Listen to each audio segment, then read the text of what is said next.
दोस्तों, मैं हूं प्रोफेसर आर अग्रवाल और आप देख रहे हैं मेरा चैनल पेन पेपर एजुकेशन। बच्चों, आज मैं आप लोगों को क्लास 8 की हिंदी पुस्तिका के बारे में बताने जा रही हूं जिसका नाम है बसंत। बसंत में हम पहला चैप्टर ध्वनि के बारे में आज हम पढ़ेंगे, जो कि आप वीडियो में भी देख सकते हो इसका पेज। तो चलिए सबसे पहले शुरुआत करते हैं कविता पढ़ने से। अभी न होगा मेरा अंत, अभी अभी ही तो आया है मेरे मन में मृदुल वसंत, अभी न होगा मेरा अंत। हरे हरे ये पात, डालियाँ कलियाँ कोमल गात, मैं ही अपना स्वप्न मृदुल कर फेरूंगा निद्रित कलियों पर, जगा एक प्रत्युष मनोहार। पुष्प पुष्प से तंद्रालस लालसा खींच लूँगा मैं, अपने नवजीवन का अमृत सहर्ष सींच लूँगा मैं। द्वार दिखा दूँगा फिर उनको, हैं मेरे वे जहाँ अनंत, अभी ना होगा मेरा अंत। बच्चों, आप देख सकते हैं कि इस कविता में दिया गया है वसंत के बारे में, और इसके कवि कौन है? कवि है सूर्यकांत त्रिपाठी निराला जी। निराला इनका उपनाम होता है, इसीलिए वो देखोगे आप इन्वर्टेड कॉमे में दिया हुआ है, क्योंकि वो उनका उपनाम है।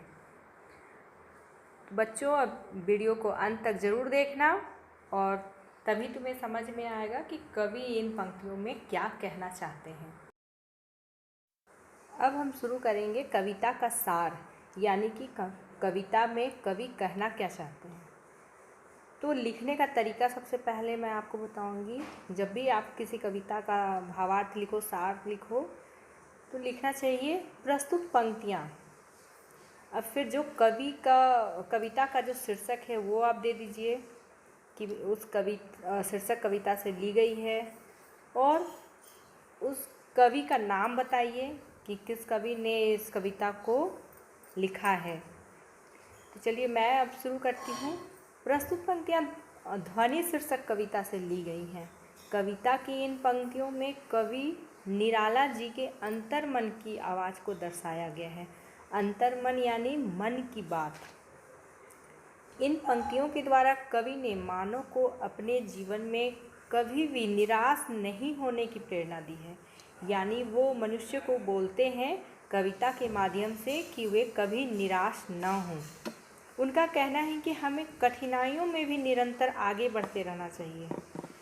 अपनी कविता के माध्यम से कवि मानव में जोश भरना चाहते हैं, वो उनमें जोश का संचार करना चाहते हैं।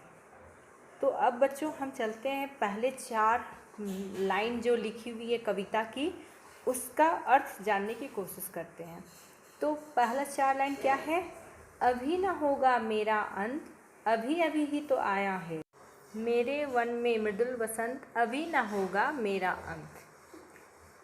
कवि कविता में बसंत के आगमन का उल्लेख करते हुए कहते हैं कि अभी बसंत रूपी जीवन का अंत नहीं होगा। अभी अभी तो उनके जीवन में छोटे शिशु किसको कहते हैं? छोटा बालक को। तो छोटे शिशु की भांति बसंत का आगमन हुआ है।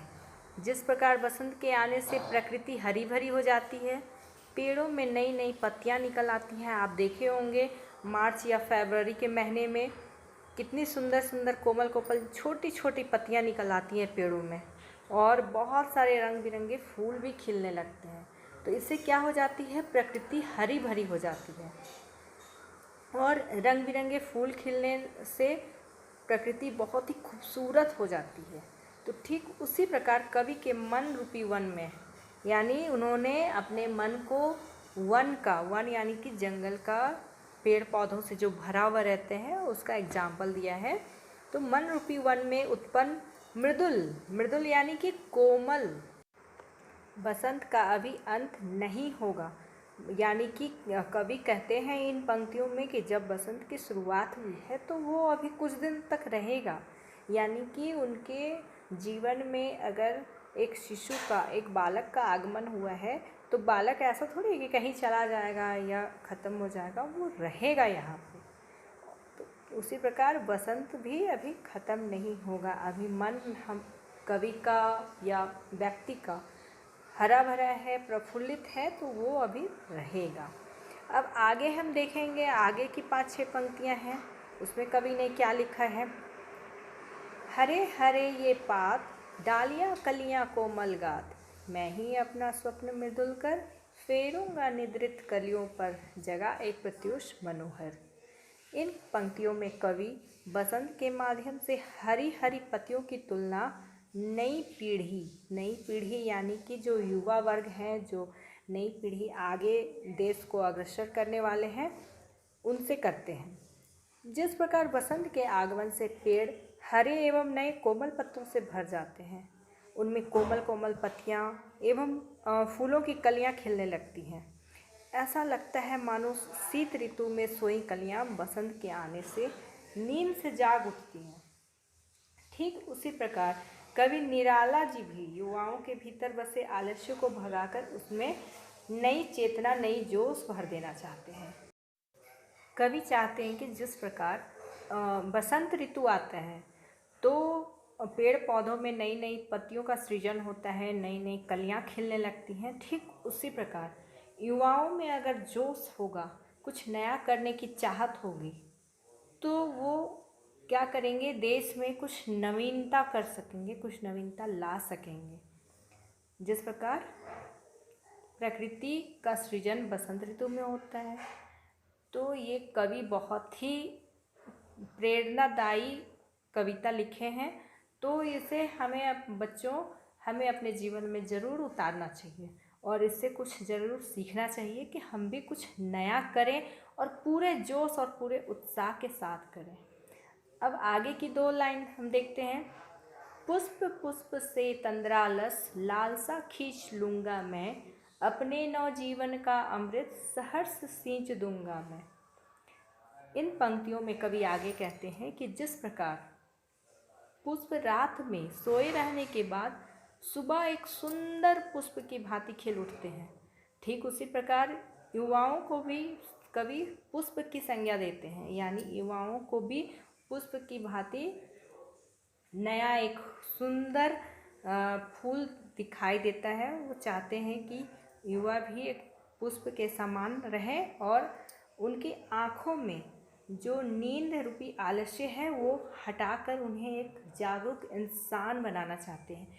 वे चाहते हैं कि इन्हीं पुष्पों की भांति युवाओं के जीवन को वो सींचें, उन्हें सही शिक्षा, सही मार्गदर्शन दें, ताकि उनके जीवन में भी नवीनता आ सके। अब आगे हम देखेंगे, द्वार दिखा दूंगा फिर उनको, है मेरे वे जहाँ अनंत, अभी ना होगा मेरा अंत। आखिरी के इन पंक्तियों में कवि सूर्यकांत त्रिपाठी निराला कहते हैं कि देश को, युवाओं एवं बच्चों को सही राह दिखाना आवश्यक है। क्यों आवश्यक है? क्योंकि अगर बच्चे सही रास्ता नहीं जानेंगे, उन्हें सही रास्ता नहीं दिखाया जाएगा कि वे आगे चलकर क्या करना चाहते हैं, क्या कर सकते हैं, उनकी क्षमता किस ओर है, अगर जो बच्चे स्वयं नहीं पहचानते हैं तो बड़ों को उन्हें मार्गदर्शन दिखाना ही होगा और बच्चों को उस राह पे चलना चाहिए। उन्हें अभिभावकों को इग्नोर नहीं करना चाहिए, क्योंकि अगर हम बड़ों की अवहेलना करेंगे तो हमें अगर सही रास्ता अगर हमने नहीं पकड़ा तो आगे जा कर के हमारा फ्यूचर बर्बाद हो सकता है। तो कवि ये नहीं चाहते हैं। कवि चाहते हैं कि हम उन्हें ऐसा मार्गदर्शन दें युवाओं को कि वो बसंत की भांति हमेशा खिलखिलाते रहें। तो अगर वे सही रास्ता पकड़ेंगे तो जाहिर सी बात है हमेशा खिलखिलाते रहेंगे, और अगर वो गलती से भी गलत रास्ता पकड़ लेते हैं तो फिर उनका जीवन खुशहाल नहीं रह पाएगा।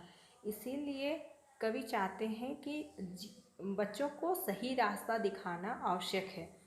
जिस प्रकार कवि के अपने जीवन में बसंत का आगमन हुआ है और जिसका अंत अभी नहीं हो सकता है, अभी उनका अंत आना दूर है, अभी तो उन्हें बहुत सारे काम करने हैं, तो फिर हम युवाओं के जीवन में भी बसंत का आगमन आया है अगर, तो उसका अंत कैसे हो सकता है?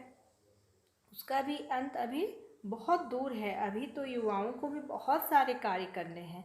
तो फिर उसका अंत भी कैसे संभव है।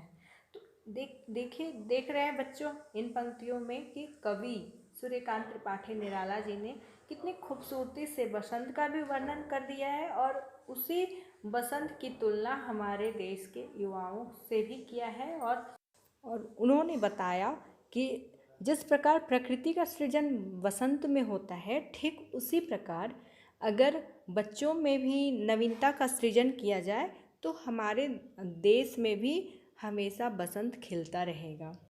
तो बच्चों ठीक उसी प्रकार आपको भी खिलना है, आपको भी सृजनता का निर्माण करना है, यानी नवीन सृजन करना है।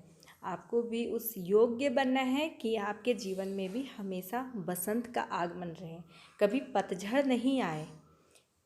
तो बच्चों वीडियो देखने के लिए धन्यवाद, और अगर वीडियो पसंद आया तो इसे लाइक एंड शेयर ज़रूर कीजिएगा और चैनल को सब्सक्राइब भी कीजिएगा, ताकि आप आगे भी अपने क्लास के जो बुक है उसके अलग अलग चैप्टर को आप पढ़ते रहें। धन्यवाद।